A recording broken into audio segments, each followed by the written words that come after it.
பரித்ராணாய சாதூனாம் விநாசாய சதுஷ்கிருதாம் தர்ம சம்ஸ்தாபனார்த்தாய சம்பவாமி UK UK. ஒவ்வொரு யுகத்திலும் நான் அவதாரம் எடுக்கின்றேன்னு பகவான் உறுதியான ஒரு மொழி நமக்கு தருகிறார்.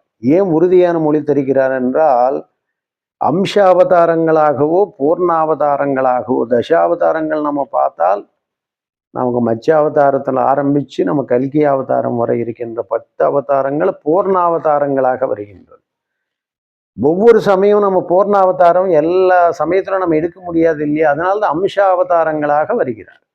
அம்சாவதாரங்கள் என்றால் நமக்கு ஞானத்தை புகட்டுவதற்காக, தர்ம சம்ஸ்தாபனார்த்தாய சம்பவாமி யுகே யுகே. ஒவ்வொரு யுகத்தில் ஒவ்வொரு அவதாரம் பூர்ணாவதாரம் எடுத்துட்டு தர்மத்தை காத்துகிறார். அதே நேரத்தில் எல்லா காலகட்டங்களும் மனிதரை ஞானத்தை நோக்கி, ஏன்னா merely he will be covered by the ignorance. அந்த ஒரு அஜ்ஞானத்திலிருந்து அவங்களை நீக்கி ஞானத்தை நோக்கி கொண்டு செல்வதற்கு. ஸோ தமசோமா ஜோதிர்கமய அப்படின்றான். அதாவது தமசோமா ஜோதிர்கமய என்றால் டுவர்ட்ஸ் லைட்.